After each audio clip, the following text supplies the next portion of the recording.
Alright, I'm a little low on time, so I'm going to do this video quick and fast. It has to do with sports. This is more my sports channel.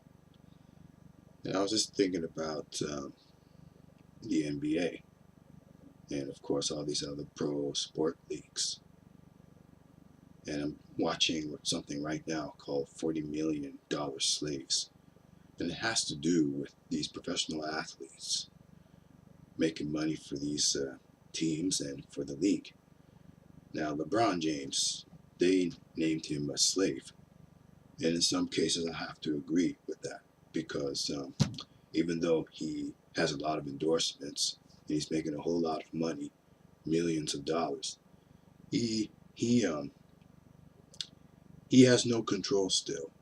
I mean, he has control over his brand, but he has no control over business, no control over money, cash, or assets.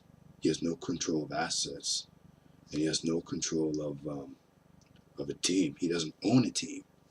He has no ownership of fixed things. Like, for example, like these sport team owners, they make a fixed income because they are the ones that own the teams, and they're the ones that write all the checks to LeBron James, and of course Chris Bosh, Dwayne Wade, Kobe Bryant, and Kevin Durant. Now, LeBron James, such as Sidney Crosby, is an overhyped player. Both of them are overhyped and overrated. Now, I've heard labels that LeBron James is going to be the next Michael Jordan, but I would say Michael Jordan is a way better player than LeBron James. Now, LeBron James is a slave, just as Michael Jordan was.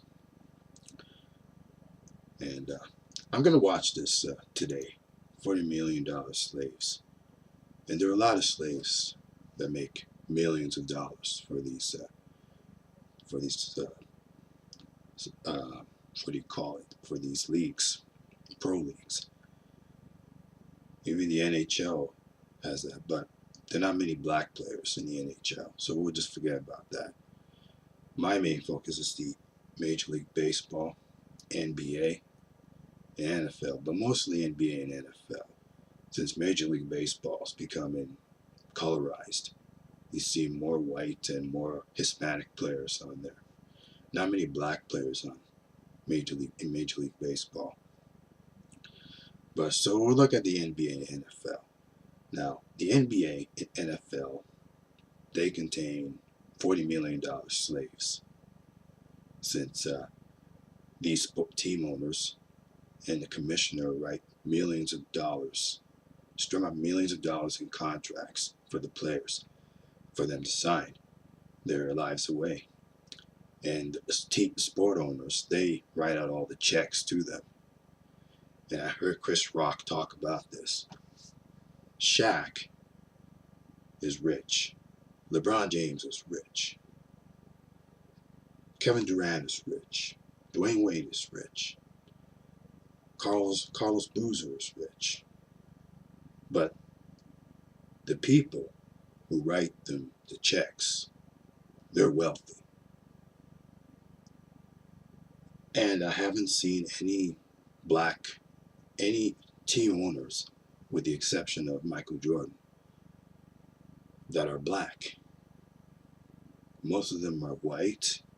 Most of them are Jewish. So, yeah, I watched this $40 million slaves. And they're still slaves. The NFL and the NBA players are slaves.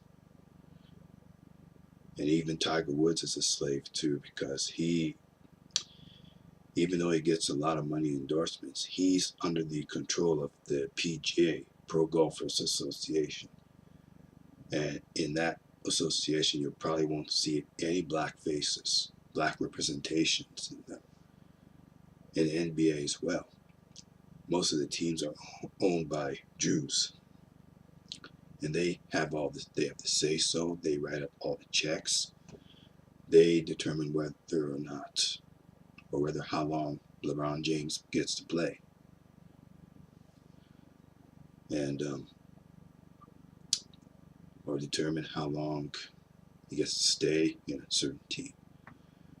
Now, LeBron James decided to follow the money. Okay, and he even kept that slave mentality because he saw the Miami Heat.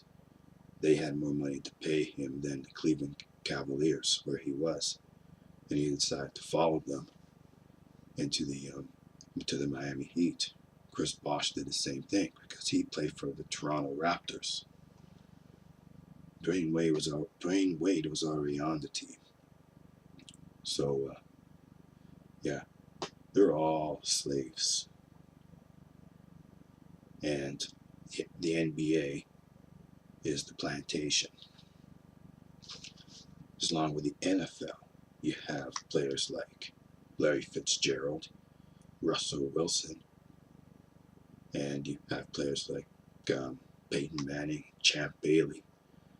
They're all, but forget Peyton Manning. Champ Bailey, though, he's a slave to the NFL, and the NFL is the plantation. I don't know what it is with black athletes. They don't seem to want to get into the mindset of owning a team, because the minute they make all that money, they spend it on things that they don't need, or spend the money like crazy, like there's no tomorrow. And they buy a lot of buy their family a lot of properties and houses. But what's a house going to do for them? The house doesn't bring any sort of liquid assets to the table. They just, what if they can't make a payment on the house? The interest goes up. They foreclose the house. And the house at any time can be repossessed by the banks. So, but I see a lot of pro athletes spend money on these things. They never really save any money, and they spend lavishly, living a lavish lifestyle, thinking that they don't have to worry about money problems. But these pro athletes are like the average person that goes to work every day. They're not invincible, or nor are they really put on a pedestal. They can go broke like anybody else. They probably use credit cards or max out their spending. So these pro athletes, especially the black pro athletes, they're no different from an ordinary working person, no matter how much money they make. And this is my take on the NBA slaves, or $40 million slaves. I'll decide what title to put on this video. That's it for now, for this edition of Cove Sports. Bye.